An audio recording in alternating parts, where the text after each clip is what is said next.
अपने next topic के बारे में डिस्कस करते हैं। जो हमारा टॉपिक है अब वो है द इम्पीरियल ऑफिशियल्स।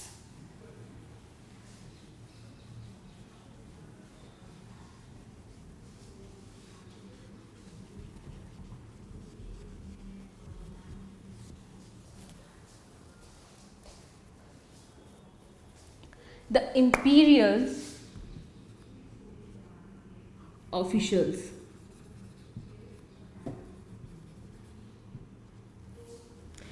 इसमें जो वहाँ की गवर्नमेंट थी, यानी कि central government,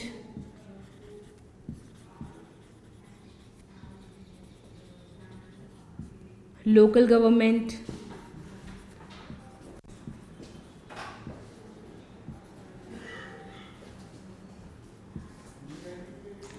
and land revenue system,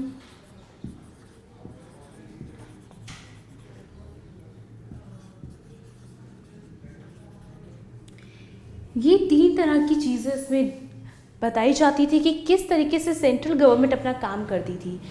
या ये पॉसिबल नहीं हो पाता था कि एक जगह से एक शासक सारी जगह पर नज़र रख सके या देख सके कि उस जगह पे क्या चल रहा है, क्योंकि इनकी जो पूरा साम्राज्य था काफ़ी जगह दूरी में फैला हुआ था। तो सेंट्रल गवर्नमेंट हमारी वो होती थी जहाँ पे हमारा शासक, जो हमारा मेन शासन उस टाइम पे चल रहा होता था। जैसे अकबर के टाइम में अकबर आगरा में थे, शाहजहाँ के टाइम में जो मेन गवर्नमेंट थी वो दिल्ली थी। तो ये अलग अलग, इनफैक्ट ये लोग अपनी राजधानियाँ बदलते रहते थे।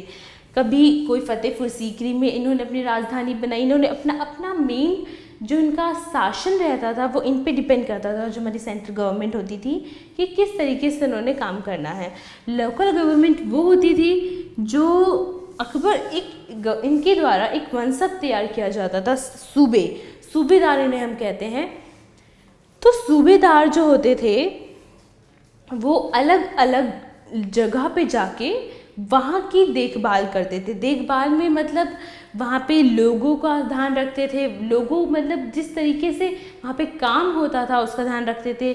जो हमें जो किसान होते थे वो जो हमें कर देते थे, टैक्स देते थे, उनको एकत्रित करते थे। उन चीज़ों को वो यूज़ कर मतलब पूरा एक सिस्टम जो होता था हमारा, ये जो लैंड रेवेन्यू वाली चीज़ें हैं ये इसी के अंदर आ जाती है। तो लोकल गवर्नमेंट का मेन काम रहता था उस समय कि जो सारी इन्फॉर्मेशन है, सारा डाटा है वो सेंट्रल गवर्नमेंट को पहुंचाए।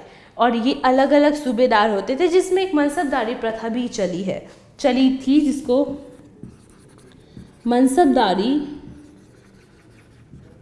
सिस्टम। मनसबदारी मतलब मनसब माने होता है एक पोजीशन।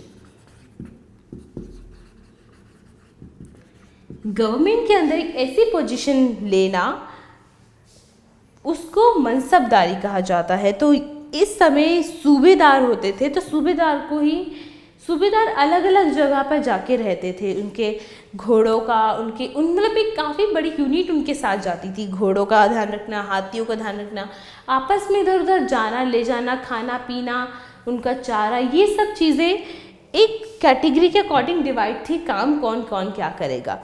और इसी में एक डिवीजन था मनसबदारी में, 1000 से लेके 10,000 तक के मनसबदार होते थे। यानी कि एक तरीके से जैसे हमारी आज के टाइम में एक गवर्नमेंट जॉब है, तो गवर्नमेंट जॉब में पियोन से लेके एक हाईएस्ट आईएएस ऑफिसर तक होते हैं।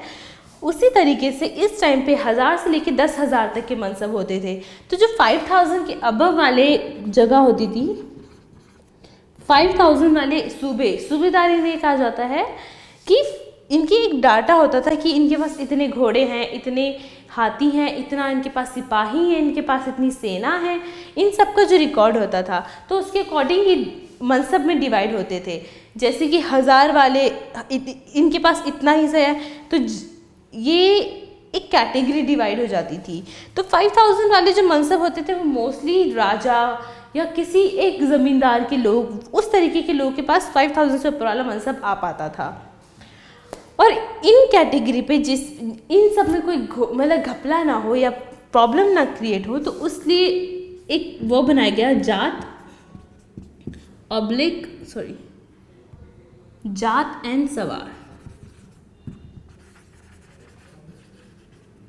ये आपस में एक दूसरे के ऊपर निगरानी रखते थे, यानी कि जात ये रिकॉर्ड रखता था कि जो मुंसब होते थे इनके पास कितने घोड़े हैं, कितने इनको चारागाह चाहिए, या कितना वो जो, क्योंकि सेंट्रल गवर्नमेंट होती थी वो इतना आपको एक फंड देती थी कि आप इतना यूज़ करेंगे पैसे, तो वो घपला ना हो।